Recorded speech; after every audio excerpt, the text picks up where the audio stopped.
ओम श्री सच्चिदानंद समर्थ सद्गुरु साईनाथ महाराज की जय। गुरुमध्ये स्थितं विश्वं विश्वमध्ये स्थितो गुरुः गुरुर्विश्वं न चान्योस्ति तस्मै श्री गुरवे नमः। तस्मै श्री गुरवे नमः। सदा निम्बवृक्षस्य मूलाधिवासा सुधास्राविणं तीक्तमप्याप्रियन्तं तरुं कल्पवृक्षाधिकं साधयन्तं नमामीश्वरं सद्गुरुं साईनाथं। नमामीश्वरं सद्गुरुं साईनाथं। नमामीश्वरं सद्गुरुं సాయినాథం. శ్రీ సాయిబాబా అండి. అందరికీ నమస్కారం. ఈరోజు వినాయక చవితి పర్వదినాన్ని మనం అందరూ జరుపుకుంటూ ఉన్నాం. ఈ సందర్భంగా ఒక్కసారి విఘ్నేశ్వరుల వారు, బాబా గారు ఈ ఇద్దరి మధ్య ఉన్న సారూప్యాన్ని ఒక్కసారి మనం చెప్పుకుంటే బాగుంటుంది. అలా విఘ్నేశ్వరుణ్ణి, తొలి పూజితుడు విఘ్నేశ్వరుడిని, బాబా గారిని ఇద్దరిని మనం స్మరించుకున్నట్టు అవుతుందని ఒక చిన్న ఆలోచనతో ఈరోజు ఈ సత్సంగం చేయడం జరుగుతుంది. ఇంతకుముందు అనుకోలేదు, ఉదయం వచ్చినటువంటి ఒక సంకల్పం. వినాయక చవితి మనం అనేక పండుగలు జరుపుకుంటూ ఉంటాం. ఆ పర్వదినాల్లో, ఆ పండుగల్లో మనం జరుపుకునే ఈ పండుగల్లో ప్రధానమైనటువంటి వినాయక చవితి. విఘ్నేశ్వరుడిని పూజిస్తాం. మనం మన జీవితంలో ఏ కార్యాన్ని ప్రారంభింపదలిచినప్పటికీ ఆ కార్యం నిర్విఘ్నంగా జరగాలని, అది జయప్రదంగా పూర్తి కావాలని మనం విఘ్నేశ్వరుడిని పూజిస్తాం. అలా మన చేత ఏ కార్యాన్ని ప్రారంభించినప్పుడైనా సరే తొలి పూజను అందుకునే దైవం విఘ్నేశ్వరుడు. అంటే విఘ్నేశ్వరుడు విఘ్నాలను నశింపచేస్తారు. విఘ్నాలని నశింపచేసే ఈశ్వరుడు విఘ్నేశ్వరుడు. వినాయకుడు, గణపతి, లంబోదరుడు, గజాననుడు అన్ని పేర్లు వారివే. కాబట్టి ప్రధానంగా విఘ్నేశ్వరుని ఎంతో భక్తితో మనం పూజిస్తాం. ప్రతి సంవత్సరం ఘనంగా ఈ పర్వదినాన్ని మనం జరుపుకుంటూ ఉంటాం. మరి బాబాగారు తామే సాక్షాత్తు విఘ్నేశ్వరులం అని తెలిపిన ఒక అనుభవాన్ని ఇప్పుడు మనం ప్రస్తావించుకుందాం. ఒక స్త్రీ తొలిసారిగా షిరిడీకి వెళ్ళి, ద్వారకామాయికి వెళ్ళి బాబాగారిని దర్శించుకున్నారు. ఆ దర్శించుకున్న మరుక్షణంలోనే అనేక సంవత్సరాలుగా ఆవిడకున్నటువంటి తలనొప్పి మటుమాయమైందట. ఆమె విఘ్నేశ్వరుడి భక్తురాలు. అనేక సంవత్సరాలుగా, అంటే ప్రతినిత్యం విఘ్నేశ్వరుడికి పూజ చేసేవారు, నివేదన సమర్పించేవారు. ఇప్పుడు బాబా చెప్తున్నారు, అమ్మా, ఇన్ని ఏళ్లుగా నీవు చేస్తూ ఉన్న పూజలను, నీవు సమర్పించిన నివేదనలను నేనే స్వీకరించాను. ఆశ్చర్యపోయారు. నేను గణపతి భక్తురాల్ని, తొలిసారి షిరిడీకి వస్తున్నా, మరి బాబాగారు ఇలా అంటున్నారేంటి అంటే, ఆ గణపతి, నువ్వు అర్చిస్తూ ఉన్న గణపతి వేరు కాదు, నేను వేరు కాదు అని ఆ తల్లికి స్పష్టతనిచ్చారు బాబాగారు. అందుకే సద్గురువు అంటే ఆయన సాక్షాత్తు పరబ్రహ్మే, గురు సాక్షాత్ పరబ్రహ్మ. తస్మైత్ శ్రీ గురవే నమః అని అందుకే మనం ప్రార్థన చేస్తూ ఉంటాం. అలా విఘ్నేశ్వరుడు వేరు కాదు, బాబాగారు వేరు కాదు. ఇక విఘ్నాలను నశింపచేస్తారు విఘ్నేశ్వరుడు. హేమడ్ పంత్ గారు కూడా సాయి సచరితని ఆయన ప్రారంభిస్తూ మొట్టమొదటి అధ్యాయంలోనే ఆయన ప్రతి అధ్యాయం కూడా గమనించండి, ఏ అధ్యాయం ప్రారంభంలో అయినా ఆయన సచ్చరిత్ర, శ్రీ సాయి సచ్చరిత అధ్యాయం 1 ఎగ్జాంపుల్ చెప్తున్నా. అధ్యాయం 1 శ్రీ గణేశాయ నమః, శ్రీ సరస్వతై నమః, శ్రీ గురుభ్యో నమః, శ్రీ కులదేవతాయ నమః, శ్రీ సీతారామచంద్రాభ్యం నమః, శ్రీ సద్గురు సాయినాథాయ నమః అనే ప్రారంభించారు.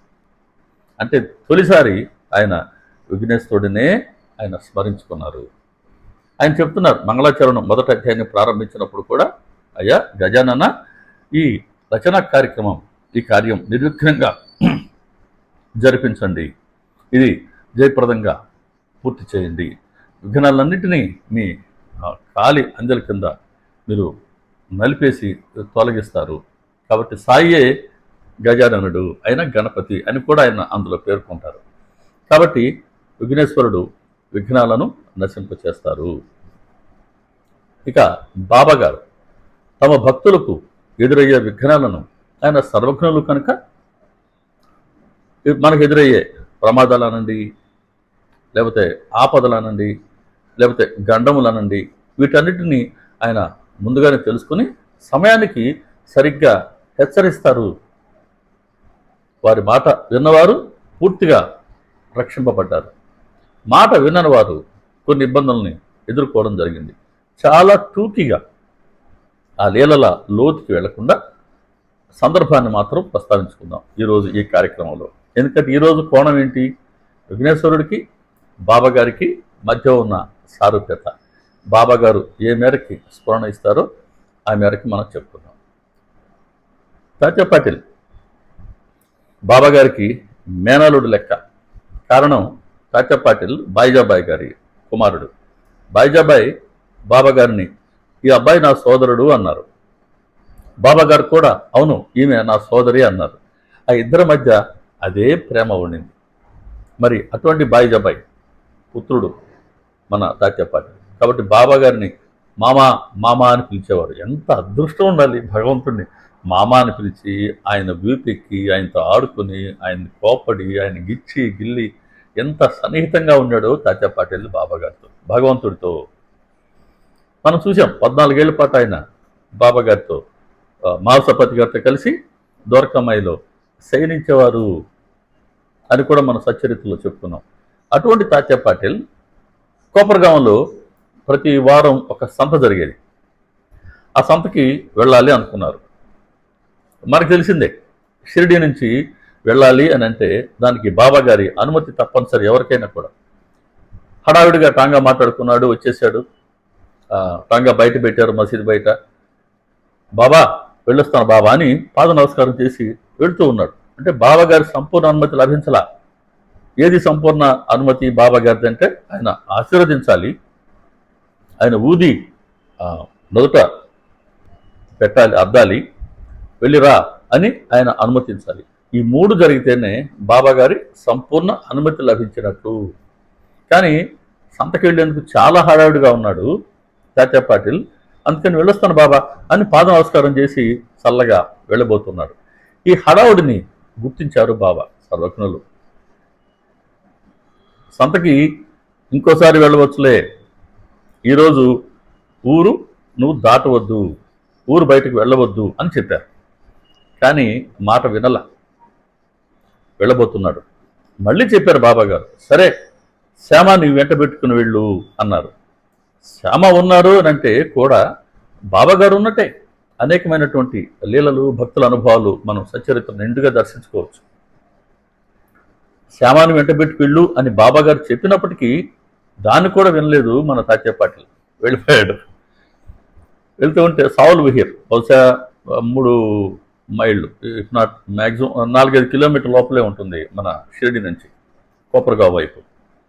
అక్కడికి వెళ్ళేసరికి ఆ గుర్రం తిరగబడింది, టాంగా తిరగబడింది, తాత్యా పాటిల్కి నడుము పట్టేసింది. ఇప్పుడు బాబాగారి మాట గుర్తుకు వచ్చింది, అందుకు కదా బాబాగారు వద్దు అనింది. అలా విఘ్నాలని ఆయన ముందుగా హెచ్చరించేవారు. కొంతమంది షిరిడీని బాబాగారిని దర్శించుకున్న తర్వాత ముంబైకి వెళ్ళేవాళ్ళు కోపరగాంకి వెళ్ళి ఆ ట్రైన్ పట్టుకోవాలి కదా, వాళ్ళు అనుమతి కోరేవారు. బాబా ట్రైన్ టైం అవుతుంది, వెళ్ళొస్తామండి. వెళ్దువులే, భోంచేసి వెళ్ళు అనేవారు బాబాగారు. బాబాగారి మాట పట్ల విశ్వాసం ఉంచి భోంచేసి వెళ్ళిన వారికి రైలు లేటుగా వచ్చి ఆలస్యంగా వచ్చైనా సరే అది దొరికేది. వాళ్ళ ప్రయాణం ఎప్పుడూ ఇబ్బంది పడలేదు. కానీ ఎవరైతే బాబా మాటను లక్ష్య పెట్టకుండా ఈ నిత్య చెప్తుంటారులే, ట్రైన్ వెళ్ళిపోతే మళ్ళీ మనం ప్రక్కరోజు డ్యూటీకి అంటే ఉద్యోగం చేసేవాళ్ళు మనం విధికి వెళ్ళాలి కదా, మన డ్యూటీకి హాజరవ్వాలి కదా అని బాబాగారి మాటను లక్ష్య పెట్టకుండా వెళ్ళిన వారిని అనేక పర్యాయాలు దారిలో దోపిడి దొంగలు దోచుకునేవారు. అనేక కష్టాలు ఎదురయ్యేవి. వారికి కనీసం తినడానికి తిండి కూడా దొరికేది కాదట. రైలు చాలా ఆలస్యంగా వచ్చేదట. అలా ఎన్నెన్నో సమస్యలు వాళ్ళకి ఎదురయ్యేవి. అలా ఎవరైనా సరే బాబాగారి మాటను లక్ష్య పెట్టాలి, బాబాగారి మాటను శ్రద్ధతో మనం వినాలి. ఆయన అందుకే తెలియచేస్తూ ఉన్నారు. ఇంకో పర్యాయం ఒక ఆంగ్లేయుడు, ఆయన ముంబైలో ఉండేవారట. ఆయన బాబాగారి గురించి విన్నారు. నానాసాహెబ్ చంద్రకర్ ద్వారా ఒక సిఫారసు లేఖ తెచ్చుకున్నారు. శ్యామ పేరిట షిరిడీకి వచ్చారు. శ్యామాని కలిశారు. ఒక గుడారం తీసుకుని ఆయన అందులో ఉంటూ బాబాగారి దర్శనార్థం మసీదుకి వెళ్ళారు. మెట్లు ఎక్కబోతుంటే బాబాగారు అనుమతించలేదు. బాబాగారి అనుమతి లేకుండా ఈ రోజుకైనా సరే అండి మనం షిరిడీకి వెళ్ళలేం, మసీదు మెట్లు ఎక్కలేం, వారిని దర్శించుకోలేం. వారి అనుమతి ఉంటేనే మనం మన ఇంటి గడప దాటగలం. బాబాగారు చెప్తారు, నా అనుమతి లేకుండా ఆకైనా కదలదు. మరి ఈ ఆంగ్లేయుడికేమో మసీదు మెట్లు ఎక్కాలి, బాబాగారికి పాద నమస్కారం చేయాలి, వారి ముందు ఈయన మోకాళ్ళ మీద కూర్చోవాలి, బాబాగారి చేతిని చుంబించాలి, బాబాగారితో కాసేపు మాట్లాడుకోవాలి. అంటే వాళ్ళ ఇంగ్లీషు స్టైల్లో, వాళ్ళ సాంప్రదాయం ప్రకారం, వాళ్ళ పద్ధతిలో అని ఆయన మనసులో కోరిక. మూడు సార్లు ప్రయత్నించాడట మసీదు మెట్లు ఎక్కి వెళ్ళేందుకు. ఎందుకో తెలియదు, బాబాగారు అనుమతించనే లేదు. మసీదు మంటపంలో, సభా మంటపం అంటారు, అటు మనం కూర్చొని రేకృష్ణుడు, ఆ సభా మంటపంలోనే ఉండు, అక్కడి నుంచి దర్శించుకో అన్నారు. కానీ లోనికి అనుమతించలేదు. సరే, ఇంకా ఆంగ్లేయుడికి కాస్త మనసులో అతని అహం దెబ్బతినింది. సరే, ఇంకెందుకు, బాబాగారు అనుమతించట్లేదు, వెళ్ళిపోతాను. సరే, వెళ్ళేందుకు అనుమతి ఇవ్వండి అంటే, ఈరోజు వద్దులే, రేపు వెళ్ళదు కానీలే అని అన్నారు. ఆహా, నేను వస్తానంటే నువ్వు వద్దంటున్నావు కదా, నువ్వు వద్దంటే నేనెందుకు వినాలి అని వెళ్ళబోయాడు. ప్రక్కనుండే వాళ్ళు వారించారు, అయ్యా బాబాగారు వద్దంటున్నారు, రేపు వెళ్ళమంటున్నారు, మీరు రేపు వెళ్ళండి, తొందరపడొద్దండి, వారి మాటను వినకపోతే ఇబ్బందులు ఎదురు కావచ్చండి. ఆహా, మనం మంచి మాటను ఎప్పుడు కూడా లక్ష్య పెట్టం, దాన్ని ఎప్పుడు పెడచెవినే పెడుతూ ఉంటాం. మనలో ఉండే అహం, ఇగో అలాగే ఉంటుంది. మరి ఆయన బాబాగారి మాట వినలేదు. టాంగాలో ఆయన కోపరగాం వెళ్తున్నారు కదా, ఖచ్చితంగా ఈ సావుల్ బహీర్కి వచ్చేసరికి మళ్ళీ గుర్రం ఏదో బెదిరింది, గుర్రం అదుపు తప్పింది, పడిపోయింది, టాంగా బోల్తా పడింది. ఈయన రోడ్డు మీద వెల్లకిలా పడిపోయారు. రోడ్డు మీద పాక్కుంటూ పోవాల్సి వచ్చింది. మొత్తానికి టాంగాని ఆపారు. ఈయన్ని టాంగాలో పెట్టుకుని కోపరగాం హాస్పిటల్లో చేర్పించడం జరిగింది. కొన్ని రోజుల పాటు ఆయన హాస్పిటల్లోనే ఉన్నారు. ముంబైకి పోలేకపోయాడు, తను కోరుకున్నట్టుగా, బాబాగారు చెప్పినట్టుగా షిరిడీలో ఉండలేకపోయాడు. బాబాగారి మాటను లక్ష్య పెట్టని ఫలితం ఏంటి అంటే, హాస్పిటల్లో ఉండి తను చేసిన పొరపాటుకి ఆయన అలా ఫలితాన్ని అనుభవించాల్సి వచ్చింది. అలా బాబాగారి మాటను లక్ష్య పెడితే ఏమో సంపూర్ణ రక్షణ ఉండేది. లక్ష్య పెట్టకపోతే ఇటువంటి సమస్యలు ఎదురయ్యేవి. ఇంకో పర్యాయం బాలాంబేద్కర్ మనకు సచ్చరిత్రలో 22 అధ్యాయంలో వస్తుంది. తాత్యపాటి అనుభవం 9వ అధ్యాయంలో వస్తుంది. ఈ బాలాంబేద్కర్ అనుభవం 22 అధ్యాయంలో వస్తుంది. ఈ మధ్యనే మనం ఒకసారి చెప్పుకున్నాం ఈ లీల కూడా, అందుకని చాలా క్లుప్తంగా ప్రస్తావిస్తాం.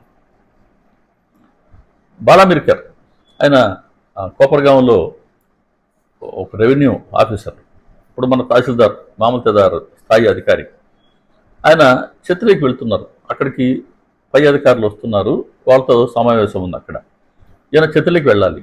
వెళ్తూ షిరిడీకి వచ్చి, మసీద్కి వచ్చి బాబాగారిని దర్శించుకొని కాసేపు బాబాగారితో మాట్లాడుతున్నారు. సరే, బాబాగారు అక్కడ చెప్పారు, మసీదు మహత్యాన్ని ఆయన వర్ణిస్తారు అక్కడ. ఈ మసీదు మాత ఒడిలో కూర్చుంటే అటువంటి వారిని నిర్భయలను చేస్తుంది. ఈమె ఒడిలో కాసేపు విశ్రమిస్తే అటువంటి వారికి కష్టమన్న మాటే ఉండదు, వారు సుఖాలు అనే ఆసనాన్ని అధిష్ఠించినట్లే అని చెప్పారు. చెప్తూ ఇలా ఈ కుడి చేతి కింద ఎడవ చేతి నుంచి చెయ్యిని ఎలా తిప్పుతూ, ఈ పొడుగాటి మహారాజ్ నీకు తెలుసా అని అన్నారు. మనం ద్వారకామాయి బిడ్డలం. పాము మనల్ని ఏం చేస్తుంది?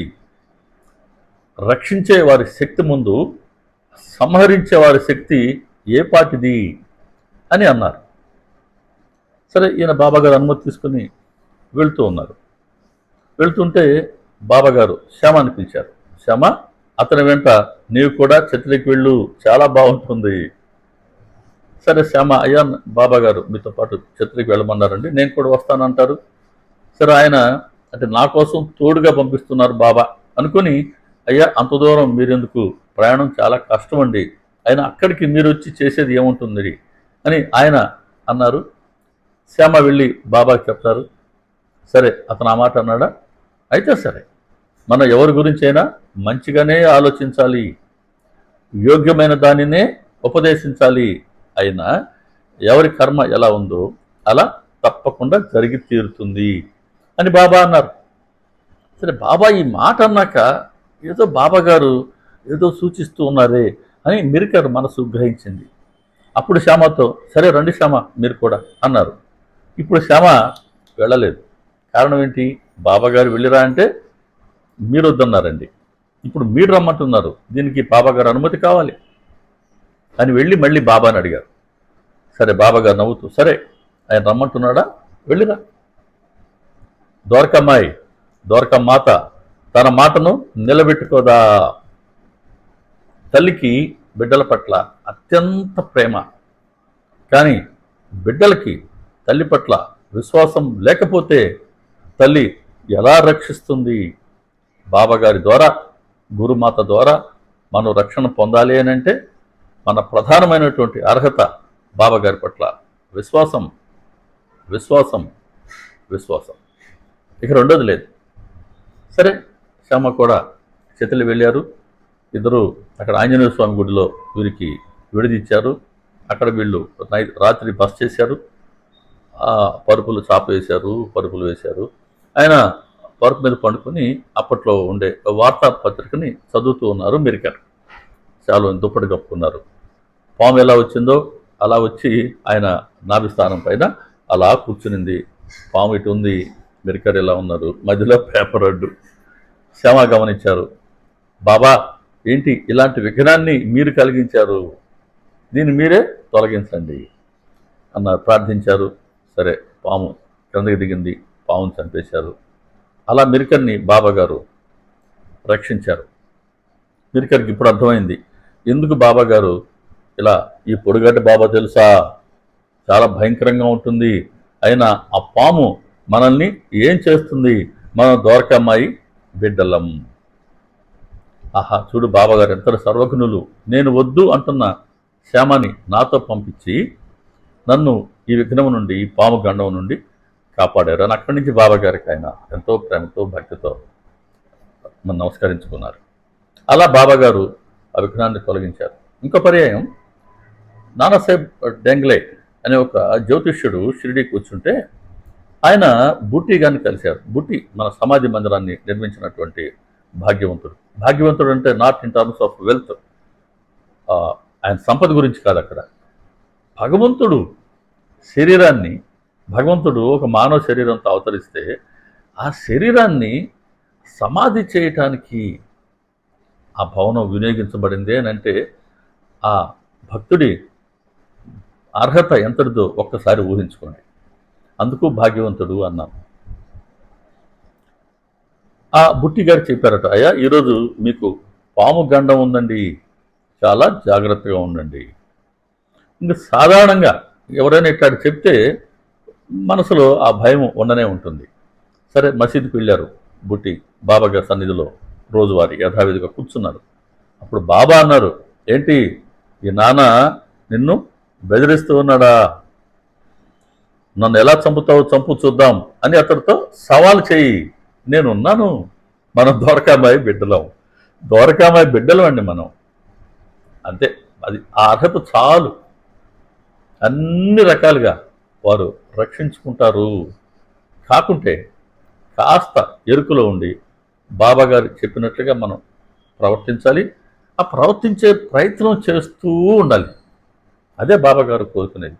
ఈ ఈ ప్రయత్నం నిరంతరం కొనసాగుతూ ఉండాలి. ఎన్నెన్నో రకాల బలహీనతలు, మన జన్మల సంస్కారాలు, మనలో ఉండే ఈ త్రిగుణాల సమ్మేళనం, ఆ విషయ వాసనల ప్రభావం, ఇవన్నీ ఉంటాయండి, ఉంటాయి. అన్నీ అంతా ఆయన కోరుకున్నట్టుగా మనం ప్రవర్తించలేకపోయినప్పటికీ, ప్రవర్తిస్తే ఏముంది, ఆయనకి మనకు మధ్యలో ఉన్న అడ్డు కూడా పూర్తిగా తొలగిపోతుంది. ఒక మాల్సపతి గారు, ఒక దీక్షిత్, ఒక రాధాకృష్ణమాయ్, ఒక నోల్కర్, ఒక నిమోన్కర్, ఒక మేఘశ్యాముడు, వీరిలాగా మనకు కూడా సద్గతిని లేదా మోక్షాన్ని ఇస్తారు ఆయన. సరే, అంతటి ఆ, సంపూర్ణ శరణాగతి పొందే అర్హత రాకపోయినప్పటికీ మనం దాన్ని సంతరించుకునే ప్రయత్నం చేస్తూ ఉంటే బాబాగారు దాన్ని ఆశీర్వదిస్తారు. వారి రక్షణ ఎప్పుడు మనకు ఉంటుంది. కాబట్టి ఇక్కడ ఆ, అలా ఈ విధంగా మ్, నువ్వు సవాల్ చేయి అన్నారు బాబాగారు. ఆయనతో అర్థమై బిడ్డ బుట్టి గారు. సరే, ఆ రోజు ఆయన టాయిలెట్కి వెళ్ళినప్పుడు పాము రావడం, దాని అంతటా అది వెళ్ళిపోవడం మన సచ్చరిత్రలో దర్శించుకున్నాం. అలా భక్తులకి ఎదురయ్యే విఘ్నాలని ఆయన ముందుగా హెచ్చరించేవారు, భక్తులని కాపాడుకునేవారు. అలా విఘ్నాల్ని నశింపచేసేవారు విఘ్నేశ్వరులు. భక్తులకు ఎదురయ్యే విఘ్నాలను తెలియచేసి హెచ్చరించి వాటి నుంచి రక్షించేవారు బాబాగారు. అలా ఈ ఇద్దరు కూడా ఒక్కరే అని మళ్ళీ మనసుకు వస్తుంది. ఇక విఘ్నేశ్వరుడి మూర్తి మనకు తెలుసు. ఎన్ని రకాల మూర్తులు ఈరోజు మన దేశవ్యాప్తంగా ఉండేది. రకరకాలుగా విఘ్నేశ్వరుడి మూర్తులు ఉంటాయి, అందంగా ఉంటాయి, చాలా ఆకర్షణీయంగా ఉంటాయి, చాలా ఘనంగా అలంకరణ ఉంటుంది. ఎంతో భక్తితో ఈ 9 రోజుల పాటు కూడా జరుపుకునే వాళ్ళు ఉన్నారు కదా. అలా విఘ్నేశ్వరుడి మూర్తిని గమనిస్తే కంఠం వరకు మానవ దేహం, తల వచ్చేసరికి గజముఖం కదా. కాబట్టి విఘ్నేశ్వరుడు మానవ దేహం ప్లస్ గజముఖం, ఈ రెండు కలిపి ఉన్నారు. అంటే అన్ని జీవుల్లోనూ భగవంతుడే ఉన్నారు అని ఆయన మళ్ళీ పొట్టకు కూడా పామును కట్టి ఉంటారు, గిరిధార అంటారు. కాబట్టి ఆ ఏనుగు కానీ, పాము కానీ, లేదా మానవులు, ఇవన్నీ సమస్త జీవరాశులు కూడా ఆయన వాహనం చూస్తే మూషికం. కాబట్టి ఈ అన్ని సమస్త జీవరాశులు కూడా ఉన్నది ఒకటే భగవంతుడు అనే విఘ్నేశ్వరుడి మూర్తి మనకు తెలియచేస్తూ ఉంది. మరి బాబాగారి రూపం ఎలా ఉంది చూడండి. కపిని, ఆ శిరస్సుకి ఒక గుడ్డ. చూసేందుకైనా ఆ వేషధారణ చూసి ముస్లిం అనుకుంటారు. సరే, మసీదులో ఉంటున్నాడు కాబట్టి ముస్లిం అని అప్పటి వాళ్ళు చాలామంది అనుకున్నారు. ఇప్పటికీ అది నలుగుతూ ఉంటుంది. కానీ మనం గమనిస్తే మసీదులో ప్రతిరోజు హైందవ సంప్రదాయంలో నిత్య అగ్నిహోత్రం ఉండేది, ధుని వెలుగుతూ ఉండేదా, ఎప్పటికి వెలుగుతూనే ఉంటుందా. ఘంటా నినాదం ఉండేది, శంఖారావం ఉండేది. మన రామాయణ భాగవత గ్రంథాలు అక్కడ పారాయణ చేస్తుండేవారు. విఠలుడి నామసప్తాహాలు జరుగుతూ ఉండేవి. కాబట్టి ఆయన ముస్లిమాన్ అనుకుంటే మసీదులో ఉన్నారు కాబట్టి ఆ వేషధారణ చూసి అక్కడ అన్ని హైందవ సంప్రదాయంలో ఈ కార్యక్రమాలు జరుగుతుండేవి. సరే, ఆయన అల్లా అచ్చకరేగా అనేవారు. ఇంకో పర్యాయం శ్రీహరి మనల్ని రక్షిస్తాడు అంటారు. నేను అల్లాని స్మరించేవాడిని అంటారు. పరమేశ్వరుడికి విశ్వాస పాత్రుడనైన వారి సేవకుడిని అంటారు. అలా బాబాగారిని హిందూ అనుకుంటే ముసల్మాన్లాగా, ముసల్మాన్ అనుకుంటే హిందువులాగా, ఇలా రెండు వారే అయినటువంటి ఒక విలక్షణమైనటువంటి అవతారం. అందుకనే బాబాగారిని ఒక సత్సంగంలో విన్నాను పెద్దలు చెప్పగా, బాబాగారిని హైందవ ఫకీర్ అని అనేవారట. హైందవ ఫకీర్, హైందవ సన్యాసి అనాలి లేదా ఫకీర్ అనాలి. అట కాకుండా ఈ రెండు మతాల్ని ఆయన సమానంగా ఆదరించి, హిందూ ముస్లిం ఈ రెండు మతాలని కూడా సమానంగా గౌరవించారు, ఆదరించారు, సమానంగా ప్రేమించారు. హిందువుల్ని ముస్లింలని ఆయన ప్రేమగా కలిపే ఉంచారు. కాబట్టి ఆయన ఒక హైందవ ఫకీర్ బాబాగారు. కాబట్టి విఘ్నేశ్వరుడి మూర్తి మనకు భగవంతుడు ఒక్కరే అని చెప్తుంటే మనుషుల్లో ఉండవలసింది మానవత్వం తప్ప ఈ మతపరమైనటువంటి భేదాలు వద్దు అని బాబాగారు తెలియచేస్తూ ఉన్నారు. అలాగే విఘ్నేశ్వరుడి ఆయుధం చూస్తాం. ఆయన పరశువుని ధరించి ఉంటారు. అది రాక్షస సంహారం కోసం. అంటే దుష్ట శిక్షణ దైవ కార్యం. మరి సద్గురు బాబా గారి చేతిలో ఏముండేది అంటే సటకా ఉండేది. ఈ సటకాతో ఆయన పంచభూతాలని నియంత్రించారు. అలాగే మనలో ఉండే దుష్టత్వాన్ని ఆయన సంహరిస్తారు. దుష్ట శిక్షణ కాకుండా దుష్టత్వ శిక్షణ సద్గురువు చేస్తారు. భగవంతుడు అవతరించినప్పుడు ఆయన దుష్ట శిక్షణ, అదే భగవంతుడు సద్గురుగా అవతరిస్తే దుష్ట శిక్షణ కాకుండా మనిషిలో ఉండే దుష్టత్వ శిక్షణ. అలాగే పంచభూతాలను ఆయన నియంత్రించేవారు కదా. మనం చాంద్ పటేల్ అనుభవాన్ని ఒకసారి గుర్తుకు తెచ్చుకుంటే 5వ అధ్యాయంలో ఆయన సట్కాతో నేల మీద కొడితే నీరు వచ్చింది, చిమటాన్ని నేలలో గుచ్చితే నిప్పు వచ్చింది. అలాగే మసీదులో అగ్నిశిఖలు పెద్దగా ఉన్నప్పుడు ఆ కప్పు కాలిపోతుందేమో అని భక్తులు భయానికి లోనైనప్పుడు ఆయన సట్కాతో ఆ స్తంభం మీద కొడుతూ అగ్నిశిఖల్ని తగ్గు శాంతించు అని ఆయన హెచ్చరించి ఆయన తగ్గించినటువంటి వైనాన్ని మనం దర్శించుకున్నాం.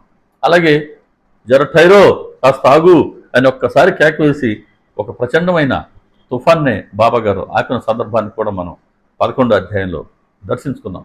ఇలా బాబాగారి సట్కా మనలో ఉండే దుష్టత్వాన్ని తొలగిస్తూ ఉంది. అలాగే పంచభూతాలని నియంత్రిస్తూ ఉంది. ఇక విఘ్నేశ్వరుడిది వారు ఏకదంతుడు, ఒకే దంతం కదా ఉండేది. ఒక దంతం ఆయన రాక్షస సంహారం చేశారు అని మనం పురాణంలో చదువుకున్నాం, విన్నాం. వారు ఏకదంతుడు విఘ్నేశ్వరుడు. బాబా గారిది ఏకదృష్టి. సమస్త జీవరాశిని ఒకే భావంతో చూసేవారు. అది మానవుల దగ్గర నుంచి చిన్న చిన్న చీమ, దోమ, క్రిమి, కీటకం, కప్ప, పాము, కుక్క, పిల్లి, మేకలు, ఈ అన్నిటి పట్ల ఒకటే ప్రేమ. ఆయన ప్రపంచానికి తల్లి పాత్ర. తల్లికి ఎంతమంది బిడ్డలున్నా అందరినీ సమానంగా ప్రేమిస్తుంది కదా. బిడ్డలందరూ మళ్ళీ తల్లిని సమానంగా ప్రేమించలేకపోవచ్చు, కానీ తల్లి మాత్రం తన పిల్లలందరినీ సమానంగా ప్రేమిస్తుంది. అలా సమస్త జీవరాశి పట్ల బాబా గారికి ఒకే భావం, ఒకే దృష్టి, అదే సమదృష్టి. ఈ మధ్య మనం చెప్పుకున్నాం బాబా గారి వైభవంలో భాగంగా సమభావం అని. ఆకలితో ఉన్న పురందరే పట్ల బాబా గారికి అదే ప్రేమ. పురందరే భోంచేసేంత వరకు బాబా గారు తట్టుకోలేకపోయారు కదా. ఒకసారి చెప్పుకున్నాం మనం. బాబా గారి పల్లకిని చావుడుత్సవానికి ఆయన సిద్ధం చేస్తున్నాడు, అలంకరణ చేస్తున్నాడు. పొద్దు నుంచి ఆయన పనిలో నిమగ్నమై ఉన్నాడు. ఆయన అటు పక్కకి వెళ్తే భోజనం కోసమని బాబా గారు వచ్చి ఈ అలంకరణ అంతా ఆయన పక్కకి తీసేస్తారు అని పురందరే భయం. అందుకని ఎవరు భోజనానికి వెళ్ళినా ఈయన మాత్రం వెళ్లకుండా తన పని తను చేసుకుంటున్నారు. భోజనం అయిపోయింది, భోజన సమయం అయిపోయింది, అందరూ భోజనాలు చేస్తున్నారు. పురందరే మాత్రం భోజనానికి పోవడం లేదు. బాబా గారు అటు తిరుగుతున్నారు, ఇటు తిరుగుతున్నారు, తిడుతున్నారు, శపిస్తున్నారు, కోప్పడుతున్నారు. అంటే పురందరే భోంచేయలేదు. అది బాబా గారి సమస్య. మరి భోజనానికి వెళ్తే ఏమో ఈ పల్లకి నేను చేస్తారని పురందరే భయం. కాబట్టి పురందరే లేదు, బాబా గారా ఉండలేకపోతున్నారు. చివరికి వెళ్ళి భోంచేసి రారా అన్నారు. అప్పుడు చెప్తారు పురందరే, బాబా నేను భోజనానికి వెళ్తాను, కానీ మీరు పల్లకిని ముట్టుకోకూడదు అని మీరు మాటిస్తే నేను వెళ్ళొస్తానండి, భోంచేసి వస్తాను. బాబా గారు ఇంకా సరే వెళ్ళిరా పోరా, నేనేం చేయను పో, ఇక మాట చెప్తే తప్పరుగా. అందుకని ఇప్పుడు పురందరే భోజనానికి లేచి పోబోతూ ఉంటే బాబా గారు ఆ పురందరే వైపు ప్రేమగా చూస్తూ ఉన్నారట. ఎలాగైతే ఆలస్యంగా వచ్చిన బిడ్డ భోంచేసేంత వరకు తల్లి మనసు ఎలా తగతగలాడుతుంటుందో, ఎలా తపన పడుతుంటుందో, అయ్యో బిడ్డ ఆకలితో ఉన్నాడే అని. ఆ తల్లి ప్రేమని అక్కడ బాబా గారి ఆ చూపు మనకి గుర్తు తెస్తుంది. పురందరే కూడా 4 అడుగులు ముందుకేసి వెనక్కి తిరిగి చూశాడు. బాబా గారు ప్రేమగా ఆయన వైపే చూస్తున్నారు. వెంటనే పురందరే కూడా ప్రేమ తన్నుకొచ్చింది. పరిగెత్తుకుంటూ వచ్చి బాబా గారి పాదాలపై పడిపోయారు. బాబా మా పట్ల మీకు ఎంత ప్రేమండి అని. వాస్తవం ఆ ప్రేమ అప్పటి భక్తుల మీద ఉంది, ఇప్పటి మన మీద ఉంది. ఎప్పటి వరకైనా సరే ఆయన బిడ్డల పట్ల బాబా గారికి అదే తల్లి ప్రేమ. కాబట్టి పురందరే ఆకలి ఉంటే బాబాగారి తపన అలా ఉండింది. మరి లక్ష్మీబాయి షిండేకి ఇచ్చినటువంటి అనుభవం మనకు 42వ అధ్యాయంలో వస్తుంది సచ్చరిత్రలో. నాకు ఆకలిగా ఉంది లక్ష్మి అన్నారు. ఆవిడ వెళ్ళి చపాతి, రొట్టె కూర, ఏదో పచ్చడి అవి తీసుకొచ్చారు. వచ్చి బాబాగారికి సమర్పిస్తే ఇక మొత్తం విస్తరణ తీసుకెళ్ళి బాబాగారు అక్కడ ఉన్న ఒక కుక్క ముందు ఉంచారు. కారణం ఆ కుక్క ఆకలితో ఉంది. దాని ఆకలి తీర్చడం బాబాగారికి అవసరం, ఆయన తపన. కుక్క ఆకలిగా ఉన్నా కూడా ఆయన తట్టుకోలేదు. లక్ష్మీబాయి షిండే మాత్రం బాధపడింది. ఏంటి బాబా మీరు ఆకలి అన్నారండి, కాస్తైనా మీరు తీసుకోలేదే, మొత్తం మరి ఆ కుక్కకే ఇచ్చారే. అవును లక్ష్మి, నాకు నోరుంది, నేను చెప్తున్న ఆకలి అని. దానికి నోరు లేదు, కానీ ఆకలి అయితే ఉంది. 2 ప్రాణులకి ఆకలి అయితే ఉంది. నేను చెప్పగలుగుతున్నా, అది చెప్పలేదు. ఎవరైతే ఆకలితో ప్రాణం విలవిలాడుతూ వ్యాకులు పడుతూ ఉంటారో అటువంటి వారికి ఆహారాన్ని సమర్పిస్తే అది నాకు సమర్పించినట్లే. ఈ నా వచనం సర్వత్రా ప్రమాణం. ఆ కుక్క ఆకలి తీర్చారు బాబా. అలాగే మేకలు, 2 మేకలు తీసుకొచ్చినప్పుడు బాబాగారు మనం 46వ అధ్యాయంలో చెప్పుకున్నాం సచ్చరిత్రలో. ఆ మేకలు నువ్వు ఏందయ్యా, నువ్వు 32 రూపాయలు ఇచ్చి మేకలు కొనుక్కొచ్చావు, ఇదేమన్నా వ్యాపారం చేసే పద్ధతేనా? 2 నాలుగులు 8 రూపాయలు ఇవ్వాల్సింది 2 మేకలకి 32 రూపాయలు ఇచ్చావా? నీకు డబ్బంటే లెక్కే లేదు అని తాత్యపాటిలో పక్క, శ్యామ ఒక పక్క బాబాగారి మీద మాటల దాడి చేస్తున్నారు. అప్పుడు కూడా బాబాగారు ఒక సేరు పప్పు తెప్పించి మేకలు తినిపించి అప్పుడు వాటిని మందులో విడిచిపెట్టారు. అప్పుడు కూడా వాటి ఆకలి తీర్చడం బాబాగారి ప్రేమకి చిహ్నం. అలా సమస్త జీవరాశి పట్ల ఆకలి తీర్చడమే కాదు, సమస్త జీవరాశికి శ్రేయస్సును కలిగించడంలోనే వారు తత్పరులు. అలా వారిది ఒకే దృష్టి.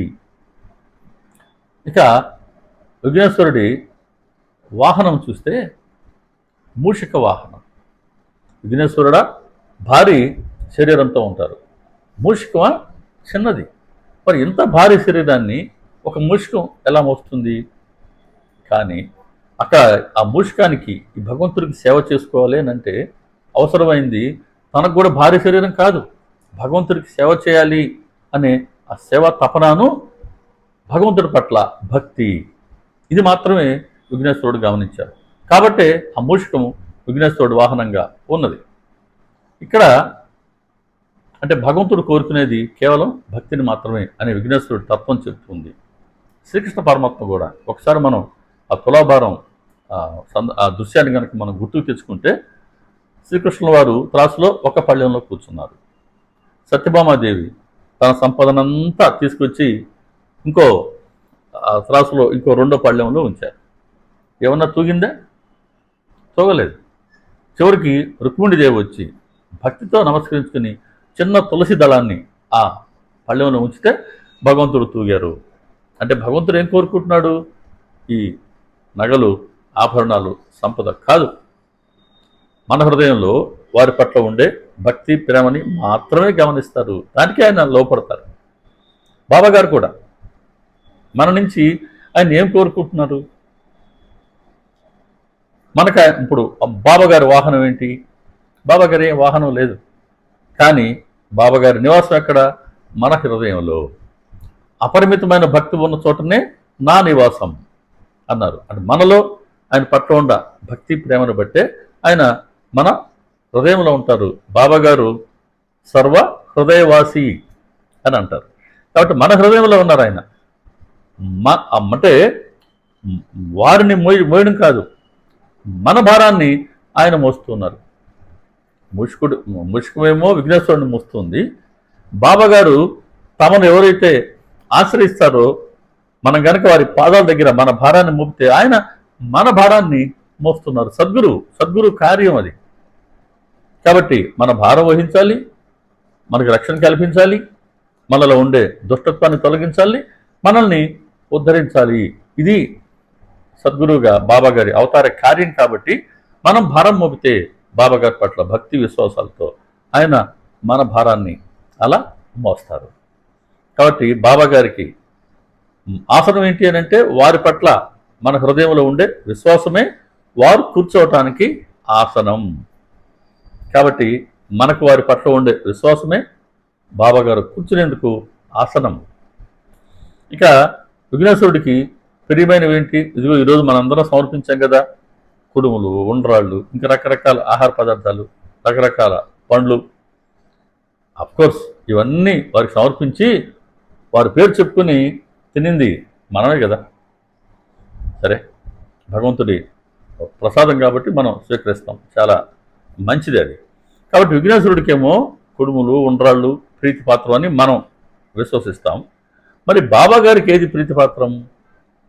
బాబా గారికి చపాతి అంటే ఇష్టం, బాబా గారికి పాలకోవా అంటే ఇష్టం, బాబా గారికి వంకాయ కూర అంటే ఇష్టం కాదు. ఆ పాలకోవ కానీ వంకాయ కూర కానీ ఎవరు బాబా గారికి పంపారో ఆ పంపిన వారికి బాబా గారి పట్ల ఉన్న భక్తి విశ్వాసాలనే బాబా గారు గమనించారు. అదే వారు గుర్తిస్తారు, దానినే వారు స్వీకరిస్తారు. ఆ భక్తి విశ్వాసాలనే లేదా భక్తి శ్రద్ధలనే వారు ఆశీర్వదిస్తారు. కాబట్టి ఎవరైతే పంపారో వాళ్ళకి బాబా గారి పట్ల ఉండే భక్తి శ్రద్ధలే బాబా గారికి కావాలి. అంతేగాని బాబా గారికి ఏ వస్తువు పట్ల ఆయనకి ఈ వస్తువు ఇష్టం అని కానీ ఇంకొకటి ఇష్టం అని కానీ లేదు. ఆయన జిహ్వని చేయించారు. అంటే మనల్ని అలా ఉండమని ఆయన మనకు సూచిస్తున్నారు. బాబా గారికి ప్రీతిపాత్రమైనవి ఏంటి అని అంటే ఆయన పట్ల మనకుండే విశ్వాసమే. ఎవరైతే అందరిలోనూ బాబా గారిని చూస్తారో అటువంటి భక్తులు నాకు ప్రీతిపాత్రులు అని తెలుసుకో. ఈ భేదభావాన్ని నేను వేరు, వేరే జీవి వేరు అనే భేదభావాన్ని నువ్వు త్యజించు, ఇలాగే నన్ను భజించు అని 9వ అధ్యాయంలో తర్కడ్ గారి భార్యకి చెప్పినటువంటి బోధ. కాబట్టి అందరిలో బాబానే ఉన్నారు. కాబట్టి సమస్త జీవరాశిని మనం బాబా గారిగానే చూడాలి అన్న భావంతో మనం కనుక ఉంటే అది బాబా గారికి ప్రీతిపాత్రమైనటువంటిది. మరొక ముఖ్యమైన విషయం ఏంటి అని అంటే మనం 9 రోజుల పాటుగా విఘ్నేశ్వరుణ్ణి ఎంతో భక్తి శ్రద్ధలతో మనం పూజిస్తాం, అర్చిస్తాం. కానీ చివరికి తీసుకెళ్ళి నిమజ్జనం చేసి వస్తాం. ఇది ఎంతటి ఒక సందేశాన్ని ఇస్తుందని అంటే మనం జాగ్రత్తగా గమనిస్తే మనిషి ఎంతో వైభవంగా ఎదగవచ్చు, ఎంతో సంపత్తు ఉండవచ్చు, అధికారం లేకపోతే ధనం, ఎంతో కీర్తి ప్రతిష్టల్ని సంపాదించవచ్చు. అయినప్పటికీ ఒకరోజు వెళ్ళిపోవాల్సిందే, అదేమో తప్పదు. కాబట్టి ఎంత వైభవంగా బ్రతికినప్పటికీ నాన్న ఒక రోజుకి నీ శరీరం కూడా రాలిపోవాల్సిందే. ఎంతో భక్తిగా తీసుకొచ్చుకున్నాం, మనం విఘ్నేశ్వరుడి మూర్తిని పెట్టుకున్నాం, అపార్ట్మెంట్లో కావచ్చు లేకపోతే మన రోడ్స్లో కావచ్చు, పందిళ్ళు వేసి ఎంతో భక్తితో ప్రతిరోజు పూజలు చేస్తున్నాం, కేరింతలు అక్కడ రకరకాల ఆధ్యాత్మిక కార్యక్రమాలు, సాంస్కృతిక కార్యక్రమాలు జరుపుకుంటూ ఉన్నాం. కానీ చివరి రోజు తీసుకెళ్ళి నిమజ్జనం చేసి వస్తూ ఉన్నాం. కాబట్టి వైభవం శాశ్వతం కాదు, కనిపించేవన్నీ నశించిపోయేటివే అన్న సత్యాన్ని విఘ్నేశ్వరుడి విగ్రహం ప్రతిష్ఠ దగ్గర నుంచి నిమజ్జనం వరకు మనం జరుగుతున్న ఈ పరిణామ క్రమాన్ని చూస్తే మన మనసు గ్రహిస్తుంది. దీన్నే స్పష్టంగా చెప్పారు బాబా. 33వ అధ్యాయంలో ఆయన ఊదినిచ్చేవారు, విభూతి దునిలో కట్టెలు వేసేవారు కదా, అందులో నుంచి విభూతి వస్తుంటే అందరికీ బాబా గారు షిరిడీలో ఉన్నప్పుడు ఎవరైనా సరే మసీదు నుంచి వెళ్తున్నారని అంటే వాళ్ళకి బాబా గారు ఊది ఇచ్చి పంపించేవారు. ఊది చేతిలో ఇచ్చేవారు, నుదుట ఇలా అద్దేవారు. ఎందుకు బాబా ప్రతిసారి ఊది ఇస్తారు అంటే నువ్వు చూసేవన్నీ కూడా ఊది ఏంటి, కట్టెలు దహించబడ్డాయి, చివరికి ఏ రూపాన్ని పొందాయి, అదిగో విభూతి. ఇంక దానికన్నా వేరే రూపం లేదు ఇక పొందటానికి. కాబట్టి కనిపించే ఏ వస్తువు అయినా సరే మనతో సహా చివరికి పొందబోయే రూపం, అంతిమ రూపం ఏంటి అని అంటే విభూతి, బూడిద, ఊది. కాబట్టి ఎటువంటి వస్తువుకైనా సరే అంతిమ రూపం నానా ఇదిగో ఈ విభూతియే, ఈ ఊదియే అని ఈ విషయం నీకెప్పుడు గుర్తుండాలని, అదే నాకు కూడా స్ఫురణలో ఉండాలని వారికి ఎప్పుడు ఉంటుంది మనం గ్రహించాలని ఆయన ఊదిని ఇస్తుండేవారు. ఆ ఊది అంటే వివేకపూర్ణ వైరాగ్యం అని మనం ఒకసారి పాడుకున్నాం పాటలో. అలాగే సచ్చరిత్ర 33వ అధ్యాయంలో చెప్తూ ఉంది. అలా కనిపించేవన్నీ నశించిపోయేటివే సుమా, ఇది ఎల్లప్పుడూ నువ్వు మనసులో పెట్టుకో అని అక్కడ చెప్తే 31వ అధ్యాయంలో విజయానంద్ ఆయన మద్రాస్ సన్యాసి, ఆయన వాళ్ళ తల్లిగారిని షిరిడీకి వచ్చారు. ఆయన 2 రోజులు ఉన్నారు. తల్లిగారికి ఏదో అనారోగ్యం అని కబురు వచ్చింది. ఈయన వెనక్కి వెళ్ళాలనుకున్నారు. బాబాగారు అనుమతి కోరారు. కానీ ఈయన ఆ రోజుల్లో మద్రాసుకు వెళ్ళేసరికి ఈయన ఆయువే మూడింది. అంటే ఈయనకి ఆయుష్ తీరిపోయింది. అక్కడ వరకు ఈయన వెళ్ళలేడు, దారిలో చనిపోతారు అని బాబాగారికి తెలుసు. కాబట్టి ఆ దుర్గతిని పట్టనీయకుండా ఆయన షిరిడీలో తమ వద్దనే ఉంచాలి అనుకున్నారు. అందుకని అనుమతి ఇవ్వలేదు. సరే మళ్ళీ చూద్దాం, ప్రస్తుతానికి నువ్వు ఇక్కడే ఉండన్నారు. ఆయన్ని 2 భాగవతం సప్తాహం చేయమన్నారు. అప్పుడు ఆ సందర్భంలో చెప్తాడు ఆయన, వెళ్ళి వాడాల్లో ఉండు, తలుపులు వేసుకొని ఉండు, వాడాలో చాలామంది దొంగలు ఉన్నారు. నువ్వు గనక అజాగ్రత్తతో ఉంటే వాళ్ళు నీపై దాడి చేసి నీ సర్వస్వాన్ని అపహరించిపోతారు అని చెప్తూ, వైభవం శాశ్వతం కాదు, శరీరం ఎప్పటికీ అశాశ్వతమే, ఇది గుర్తుంచుకొని, అంటే మృత్యు ఎల్లప్పుడూ మన ప్రక్కనే ఉంటుంది అని గుర్తుంచుకొని ఎల్లప్పుడూ ధర్మాచరణలో ఉండాలి, ధర్మయుతంగా జీవించాలి. అంతే. ఎవరికి తెలుసు ఎప్పుడు ఎలా వెళ్ళిపోతామో? ఊహించామా మనం అప్పటి వచ్చినటువంటి ఆ సునామీని? ఊహించామా 2020 సంవత్సరంలో వచ్చినటువంటి కరోనా వైరస్ని? ఎవరు ఊహించాం? ఎంతమంది ఆరోగ్యవంతులు, ఎంతమంది ధనవంతులు, ఎంతమంది అన్ని రకాలుగా సమాజంలో బలమైనటువంటి వాళ్ళు, ప్రముఖమైన వాళ్ళు వెళ్ళిపోయారే? ఊహించామా? లేదు. కాబట్టి వైభవం ఎప్పటికీ శాశ్వతం కాదు. ఎంత వైభవంగా ఉన్నా ఒక రోజుకి మనం ఖాళీ చేసి వెళ్ళవలసిందే ఈ ప్రపంచాన్ని. అలాగే శరీరం ఎప్పటికైనా సరే అశాశ్వతమే, మనకు తెలిసిన సత్యమే. అలా అనుకోం, అది సమస్య అంతా. ఒక సందర్భంలో చెప్తారు, ప్రతి మనిషి తాను 500 ఏళ్లకు పైగా బ్రతుకుతానేమో అన్నట్టుగా ఆశతో ఉంటాడంట. అలా కాకుండా ఈ శరీరం ఎప్పటికైనా సరే అశాశ్వతాన్ని గుర్తుపెట్టుకొని మృత్యు ఎల్లప్పుడూ మన ప్రక్కనే ఉంది అని మన స్ఫోణలో ఉంచుకొని ధర్మయుతంగా జీవించాలి, ధర్మాచరణలో ఉండాలి అని చెప్తారు బాబా అక్కడ. అలా కనిపించేవన్నీ అశాశ్వతం, నశించిపోయేవని, ఎప్పుడు ధర్మంగా సత్యంగా ఉండాలని, ప్రేమతో ఉండాలని, కనీసం మనిషిగానైనా మనం వెళ్ళిపోతే తిరిగి మళ్ళీ మనిషిగా జన్మించే అవకాశం ఉంటుందని విఘ్నేశ్వరుడు తత్వం చెప్తుంది. విఘ్నేశ్వరుడు మూర్తి ప్రతిష్ఠించిన దగ్గర నుంచి నిమజ్జనం వరకు గమనిస్తే ఇదే సత్యాన్ని బాబాగారు మనకు తెలియచేయడం జరిగింది సచ్చరిత్ర గ్రంథంలో. అలాగే వారి ఆచరణ ద్వారా, బోధల ద్వారా. ఇలా విఘ్నేశ్వరుడు, బాబాగారు ఇద్దరు ఒక్కరే, వారు వేరు కాదు, వీరు వేరు కాదు అన్న సత్యాన్ని మనం గ్రహించాలి. చాలా ఆనందంగా ఈ పండుగని ఈరోజు మనం జరుపుకున్నాం. కొంతమంది 3 రోజులు, 5 రోజులు, వారం రోజులు, 9 రోజులు జరుపుకుంటారు. ఏదేమైనా సరే భగవంతుడికి భక్తుడికి మధ్యలో అనుసంధానం భక్తి. భగవంతుడు మన నుంచి కోరుకునేది భక్తిని మాత్రమే. కాబట్టి విఘ్నేశ్వరుడి పట్ల, లేదా ఇతర దేవీ దేవతల పట్ల, లేదా ఇతర సద్గురువుల పట్ల, బాబాగారి పట్ల మనకు ఉండవలసింది భక్తి మాత్రమే.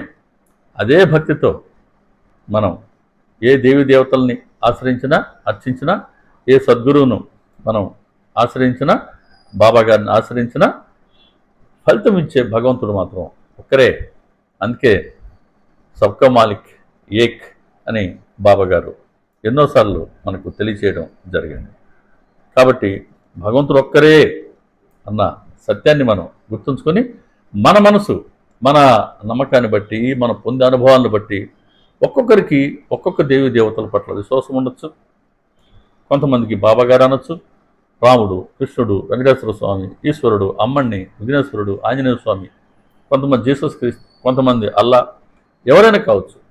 మనం భక్తితో ప్రార్థిస్తే మన ప్రార్థనను ఆలకించే భగవంతుడు ఒక్కరే. మనం ప్రేమగా నివేదిస్తే ఈ నివేదనని స్వీకరించే భగవంతుడు ఒక్కరే. కాకుంటే ఈ మానవ శరీరంతో ఒకసారి వచ్చాక ఎప్పుడో ఒకసారి మనం వెళ్ళిపోవాల్సిన వాళ్ళమే. అప్పటి వరకు ధర్మంగా సత్యాన్ని ఆశ్రయించి మనం జీవించాలి అని ప్రతి పర్వదినం మనకు గుర్తు చేస్తుంది. ఒక పండుగ రోజు బాబాగారి గురించి, ఇతర దేవీ దేవతల గురించి శ్రవణం చేయటం ఒక మహాభాగ్యం. అసలు ఇలా శ్రవణం చేయటమే పండుగ అండి. ఇదొక మహోత్సవం అంటుంది సచ్చరిత్ర. అలా మనం భక్తి శ్రద్ధలతో ప్రేమను సంతరించుకుంటూ భగవంతుడికి మరింత దగ్గర కావాలి. ఈ ప్రయత్నంలో ఎదురయ్యే విఘ్నాలన్నిటినీ విఘ్నేశ్వరుడు అలాగే సద్గురు బాబా గారు తొలగించాలని వారి పాద పద్మముల వద్ద ప్రార్థన చేస్తూ శ్రీ సచిదానంద సమర్థ సద్గురు సాయినాథ్ మహారాజుకి జై. సర్వే జనా సుఖినో భవంతు, లోకా సమస్తా సుఖినో భవంతు, సమస్త సన్మంగళాని భవంతు. ఓం శాంతి శాంతి శాంతి. సర్వం శ్రీ సాయినాథార్పణమస్తు. శుభం భవతు. మళ్ళీ ఇంకొక వీడియోలో అండి మనం అపరిగ్రహాన్ని దర్శించుకుందాం. ఇతర సాయి భక్తులకి మన ఛానల్ని పరిచయం చేయండి. అందరికీ నమస్కారం అండి. శ్రీ సాయిబాబా మరొకసారి అందరికీ వినాయక చవితి శుభాకాంక్షలు.